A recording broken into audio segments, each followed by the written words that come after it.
2 years in the making, a sellout crowd, 12 drivers ready to start. The Superstar Racing Experience is green.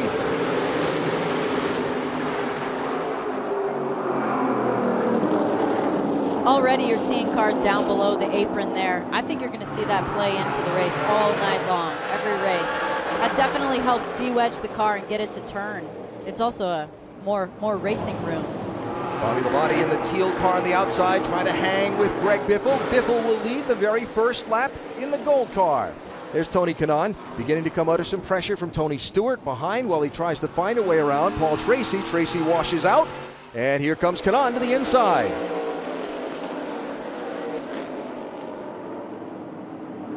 Stewart right there.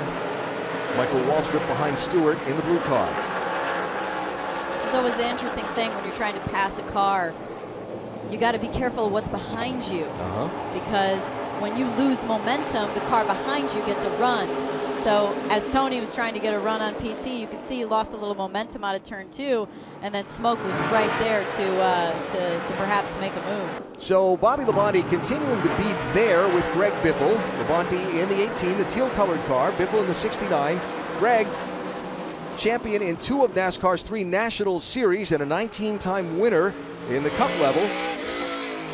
Running a rock quarry these last several years.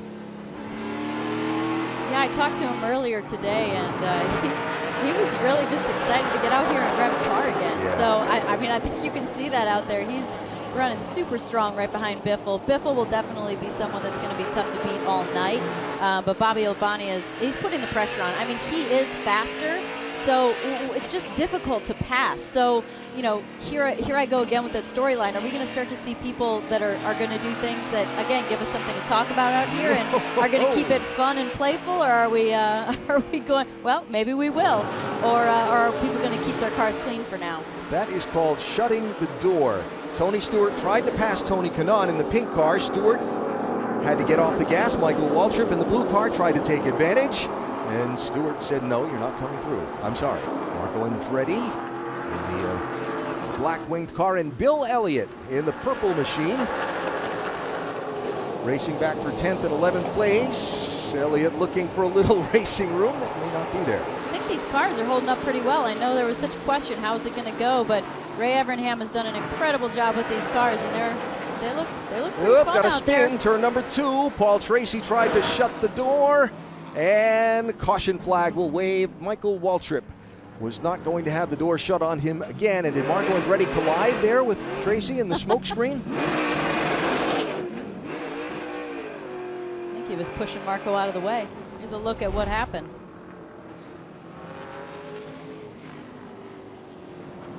I'm going to say that PT got spun. Michael spun him. This is the kind of stuff we were waiting to see, right? We were waiting to see if people were going to get rough, and, you know. He did not have the pass done, Waltrip, and then PT just came down and, you know, didn't leave him any room. So they both could have probably avoided that, but it's more fun if you don't sometimes. One of the tricks to this for these drivers, if you're used to watching NASCAR or IndyCar, they have a spotter high on the track somewhere relaying things like somebody's to your inside on the radio. You don't have that here. It's up to you and your rearview mirror to avoid situations like that. And they're doubled up, and the pace car pulls off, and we're ready to go back racing again. Let's see if they can get through 1 and 2 one more time. If not, that's okay.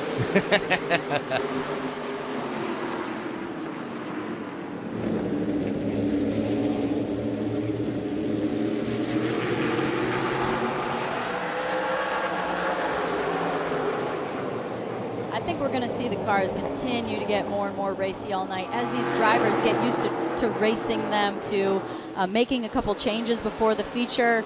I think you're going to see people finding out how to test the limits more and more, not only with the car itself, but with each other. Yep. How about your Indy 500 winner, Helio Castroneves, with that outside pass on Ernie Francis for 3rd place. So the red number 3 up to that podium position. You know, as I look back the field, I see Smoke there. It's 3 wide coming out of turn 2. It looked like he has Elliott and maybe Colby that was nearby. Colby's ahead of him, but Elliott was underneath him. That was getting pretty racy there. Now you're looking at they're coming right down to the end. This is the last lap. you're looking at guys at the very back. They're thinking to themselves probably, if I lose this spot, this is one more spot to start further up in the next race. But it looks like Biffle has control of this race. He's got a lot of short track experience, and it's showing here tonight as he comes across the line for the win. No, one lap to go. Yeah, the white flag waves when they come after the clock expires. So now the final lap. We're all learning together. Yeah, it's a new format. Bobby Labonte chasing Greg Biffle as he has right from the start of this one, with Castroneves in third. And the first checkered flag of the Camping World SRX Series will belong to Greg Biffle. Biffle with 19 wins in his NASCAR Cup career, none on a short track. But he's got one on a short track tonight in the first of our 2 heats at Stafford. Here they come. Paul Tracy with that repaired car and Willie T. Ribbs on the front row. Green flag. We're racing again at Stafford. Oh, they're going to mix it up here.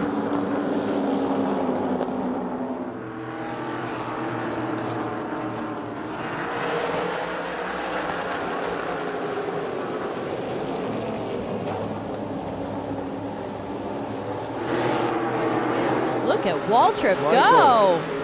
Michael Waltrip looking to get to the front in a hurry in that blue car. Waltrip, the new leader. A little bit of a slide job, a little bit of a dive bomb or a slide job. I know the drivers were talking about how it's really tight in the center of the corner, which means it doesn't want to turn. So naturally, you go into the corner a little bit harder, it's going to make that even worse. So you slide up, but you know what? You clear them, get some space, and Michael Waltrip is running away right now. Trying to leg it out. The 2-time Daytona 500 winner out in front.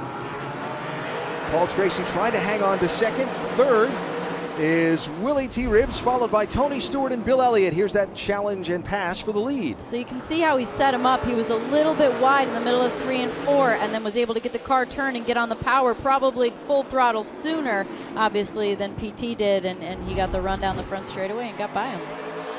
Tony Stewart shut off, looking to the outside of turn number 2 for a spot on Willie T. Ribbs as we ride along with the race leader. Here's the big knot here. Stewart in the orange car. Doug Coby in the red, white, and blue car. Bill Elliott in the purple car. This is 4th, 5th, and 6th. Doug Coby leaning on Tony just a little bit in the middle of 1 and 2. Oh, I think, did Coby get tapped a little bit there? I saw his car look like it wasn't going quite the right direction in the middle of the corner. I mean, this is what we're going to start seeing more of. People bumping, moving people out of the way. That is Bill Elliott to his inside. Leaning on his left rear. You know, aerodynamics are not going to play as much of a role here, and that's kind of the fun thing about a short track, is that if the car gets a little bumped around, if there's bodywork damage, it doesn't really matter. Opening night for the Camping World SRX Series from Stafford Motor Speedway in Connecticut is under caution for the second time. The damage total grows after a couple cars got involved, and it all started with Willie T. Ribbs, now on pit road with damage on that number 17 car after getting spun around in turn number 3. All right, let's see what happened. Oh, he didn't even get any help. Look at the brake blow on the front brakes. And in the aftermath, with cars stacking up behind, that's Greg Biffle and Helio Castroneves who had contact. Look at the front rotor, the left front rotor. I mean, he had those brakes glowing red, trying to get it stopped. Doesn't he know? Just get off the brake and let the car push. These things don't want to turn anyway.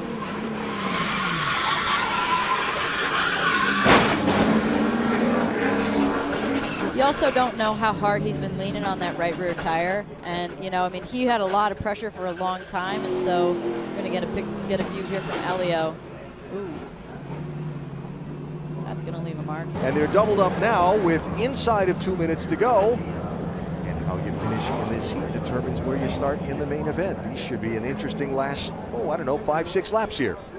We've got Waltrip, who ran away with it, and Coby, track champ. Let's see how this goes.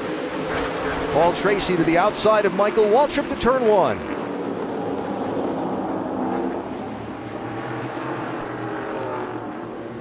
Waltrip looks great. Tony Stewart getting bumped and banged. There's Bill Elliott in the purple car inside of Stewart in the orange machine. A little nudge up the racetrack in turn 4. Kobe leaning on PT. He was bumping him all the way through 3 and 4. Got him just out of shape enough to be able to get by down the front straight into 1. So the local hero up to second place. Now Tony Stewart clears Bill Elliott. He'll go to work on Paul Tracy. Stewart in the orange car to turn 3. Excuse me, coming through. You might have been right about that first heat saving his tires. Here's Bill Elliott by Tracy to move up a spot. Now Doug Kobe all over Michael Waltrip for the race lead as we come down inside the final minute of heat number 2. Oh wow, you watched him just close on Waltrip on the brakes into 3. That kind of screams dive bomb to me. When you can see that you've got him on in the braking zone, it really makes you think, maybe I should just pull out just before the braking zone to the inside and make a move. He's got a run on the 2-time Daytona 500 winner. Kobe to the outside, Waltrip to the inside. Fans come to their feet. This is for the lead. All you have to do is hang on to that right rear. When you get side by side in these cars, you just have to hang on to the corner. And I tell you what, when you get pinched down low, it is so much harder to turn. It is also so much harder to put the power down. So the higher lane works. If there's enough grip, it wins, usually. These fans are on their feet as their local hero takes the lead. White flag, 2 more corners for Michael Waltrip to try and get back by.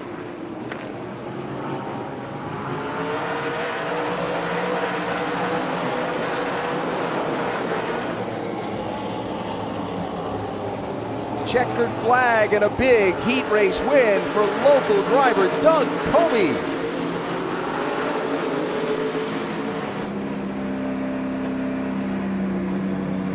All right, we saw some more wheel-to-wheel action out there. We saw a little bit more bumping.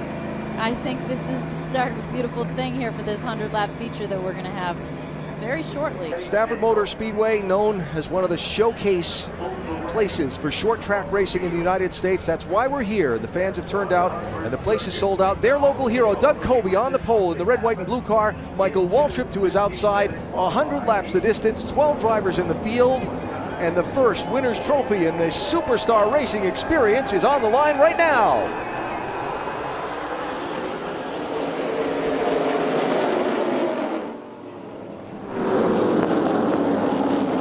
Doug, a nice smooth start into 1, didn't push up too far, kept his momentum up.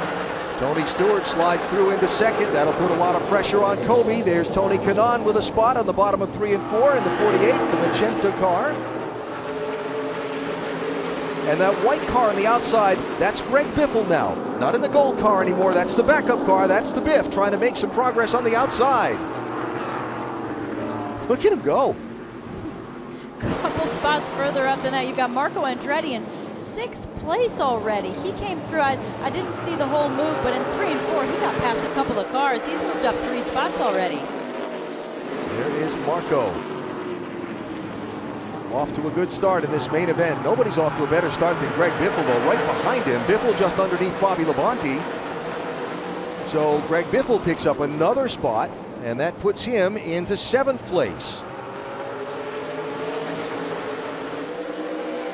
Biffle now inside of Marco Andretti. Everybody giving each other room at this point in time.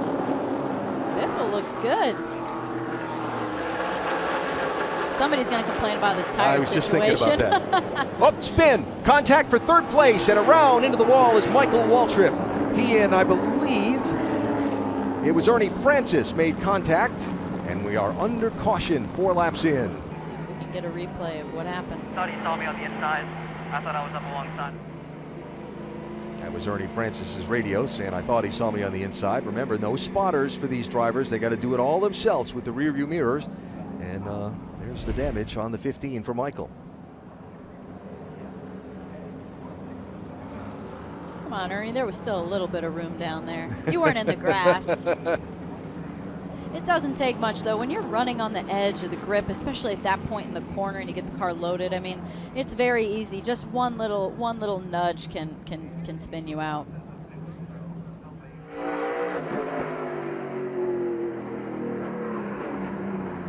I think Ernie Bernie got in there pretty hot too. He didn't look like he had a whole lot of control of how low he could keep it. He definitely had his foot into it, but they made a little contact out there. Here we go. Here they come. Green flag.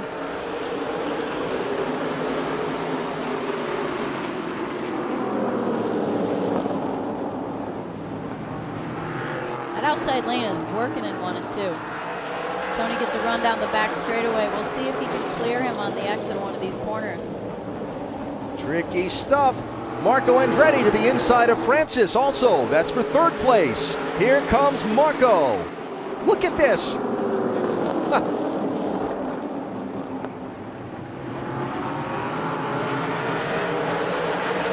Bill Elliott is pulled off the track back onto the pit lane in his car. This for the lead. Doug Colby inside. Tony Stewart outside.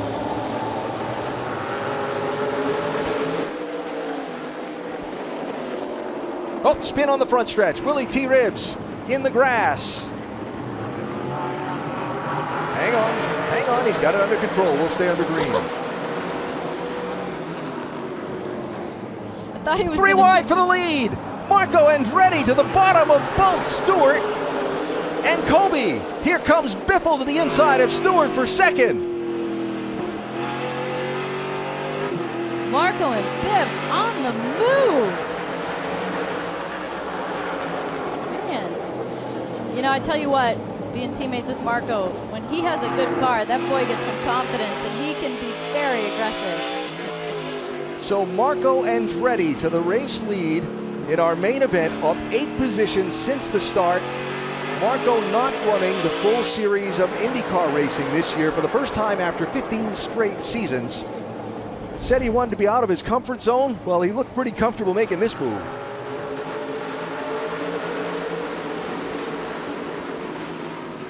Excuse me, you guys are playing too nice. I want through. Oh, that looked like he did a perfect job of that. Just enough. He used him as a little bit of a wall, and that's something that you can do when you get underneath the car. You know, you slide up and you're like, oh, just a little help, please. And you're like, oh, thank you. Here comes Greg Biffle on Marco Andretti for the race lead. Colby's going to try and follow him through. Ooh, wiggle there for Colby. Hung on to it. Greg Biffle to the lead. Now, fair to point out, Biffle does have some fresher tires on than some of those other guys after getting into that backup car, but they are still used tires, and he's still going to make them last all the way to the finish of this thing. The cars all have about 70 laps. The first one was 36 laps, and the second race was 35 laps, so he does have a little bit of an advantage there, but there does come a point in time where things mellow out. When all these tires get hot and he gets 20 or so laps on these tires, things will start to probably balance out a little bit. Tony Stewart back to the inside of Marco Andretti for 3rd place. Orange car Stewart, black car Andretti. Marco has to get out of the gas. He's going to lose a couple spots. That's Ernie Francis underneath him in the yellow car. I love how we can see Marco Andretti pass 3 wide on the inside to take the lead, and now we see him, he's back in 5th place. That happened quick. It's always harder to pass than be in the lead. Control the race. That was Doug Colby's phrase. Boy, look at him take the low run off 2 for the race lead.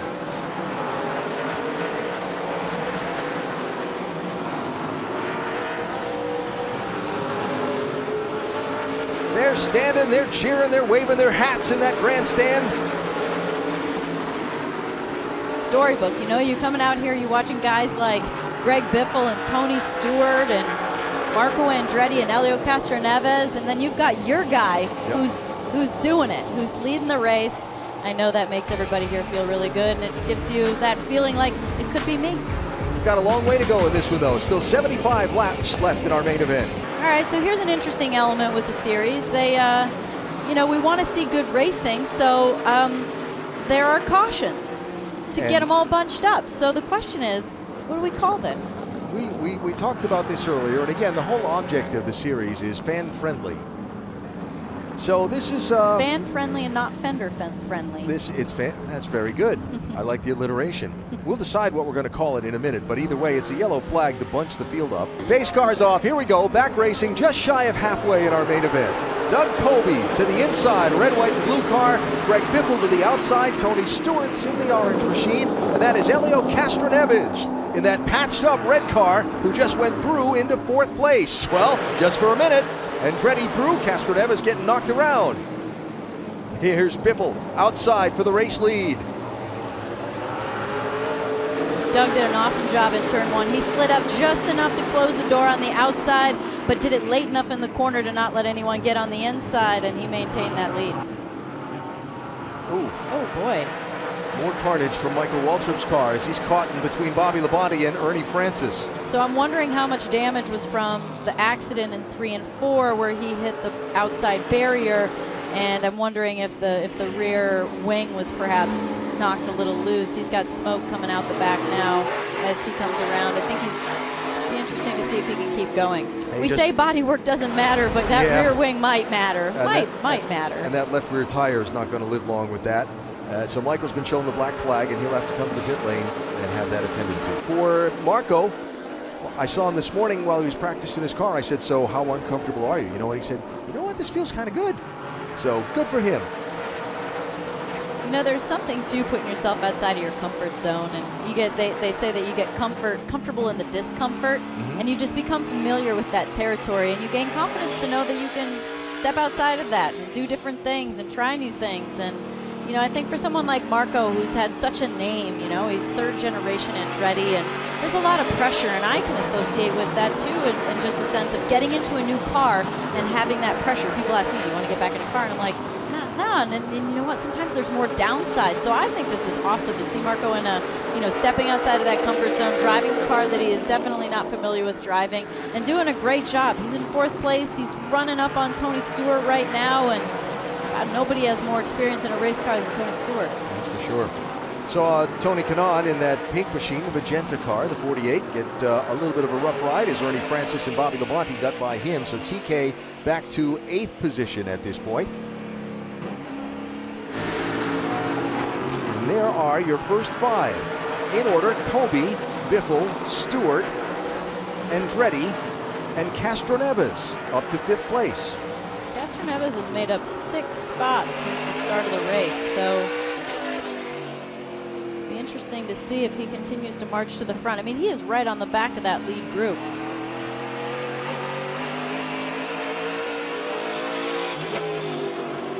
I think he was really fast in practice.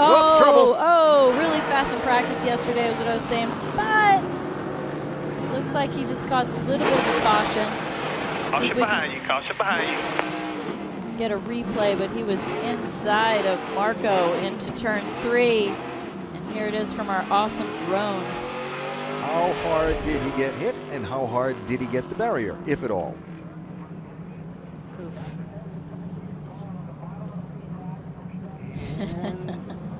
Just kept it off the outside. He's off the barrier, but I don't think he's going to be too happy with Elio there. No. I think Elio got in a little hot. Look at you can see the left front glowing. Yeah. Still on the brakes as he's spinning around. Up front, it is Colby and Biffle, then Stewart, you're looking at there, and Castroneves. Then Francis and Labonte, Kanaan, and Biffle. I'm sorry, Biffle's up front. That's Paul Tracy in the lime green car. All right, who gets the edge here?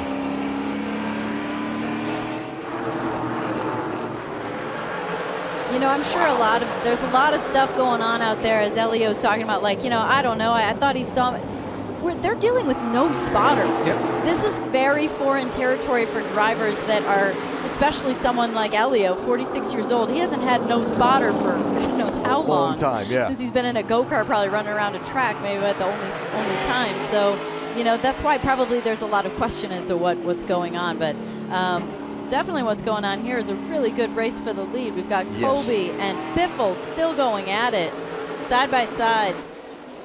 Doug Colby, the local hero, the 30-time winner in NASCAR modified racing here at Stafford. He finally edges ahead of Greg Biffle to get back to the top spot. But as we get inside the final 10 laps, let's talk about this guy up front. 41 years old, 6-time NASCAR Wheel and Modified Tour champion, The only driver to win 4 consecutive titles in that division, and the meaning of this to him, he felt the burden of representing all the guys that raced at all these local tracks, not just here at Stafford, but all over the country, in trying to represent them well tonight. And then he'd look at you and say, oh, by the way, I want to win. Because that's what racers do. He wants to win. And he will make a lot of these fans happy. He's giving up part of a chance at his championship because his race car is racing tonight in upstate New York with another driver behind the wheel. He gave that up and compromised his chance to win his series championship to be here tonight and compete against these guys. What do you think added more fuel to the fire, that he sacrificed that or that he was racing against guys like Biffle, Stewart, Labonte, Castroneves? That's Caution. the cars literally that are behind him. Caution, got a car throwing sparks over turn number 2. Is that Marco Andretti? It looks like the black car. Yes, it is. Blew a tire? Yeah, well, something like that. He had some bodywork damage just behind that right front. You see where it's flapped back there, right where it says Camping World? Yep. That's been flat back the whole time. I don't know if that's any part of what could have been going on underneath, or if perhaps, I mean, there's a lot of bodywork damage on the front. I don't know if he caught the wall earlier that we, you know, a few laps earlier that we didn't see, but. Oh, look, that tire's locked up. Interesting. Wow, that's different. I'm not the best technical girl, but I could tell right now, I could say what I'd say on the radio right now. Right front, home turn, locked up. I don't know what it is, but it's real important. Pace car is off. Kobe inside, Biffle outside, Stewart, Labonte, row number 2. Fans on their feet, here we go.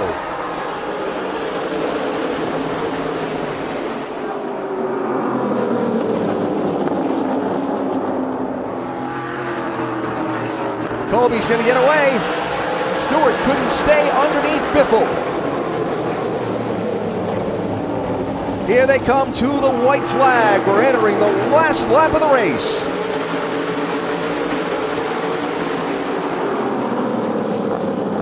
This is where you just kind of forget where the brake zone is and you go, oh well.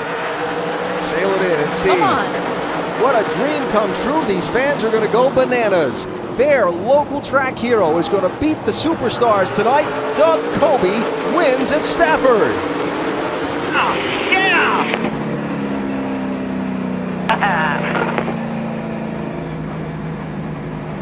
You did an incredible job. Good job, Douglas. Good job, man. Here he comes.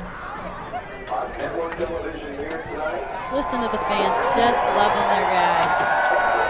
Oh. He slipped on the flag.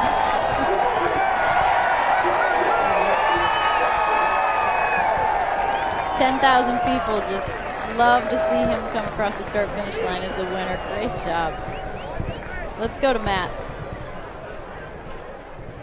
35 years ago, a little 6-year-old kid climbed behind the wheel of a quarter midget for the first time. Did you ever think that a night like this could take place? There's so many legendary names in the field. I never thought I'd fall on my butt getting out of the car after winning. Man, what a special night for short track racing in America. This is a special night for Stafford Motor Speedway and everybody who's a short track racer around the country, whether you're dirt or asphalt. To have these guys here, this amazing crowd at Stafford, I really want to thank Ray Evernham, everybody at SRX, Camping World, Progressive Insurance, Sun RV Resort, Friend, Edelbrock on my car, that's the road tonight. Just a special night, and this means a lot for short trackers. And the only thing I screwed up tonight was my exit, and I'd do it all over again if that's what it takes to win this race. So thank you, fans. Just set the pace, and I don't know if you guys saw this, but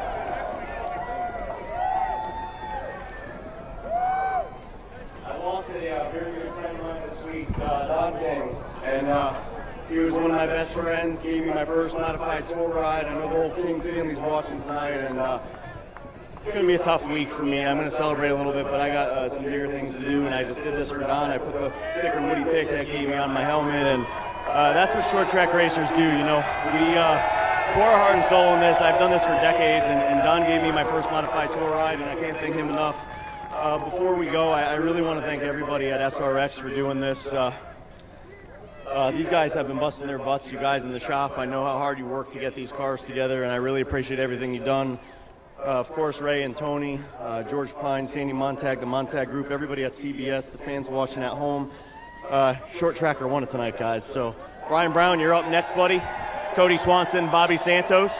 Got to take it to him. Got to keep this going.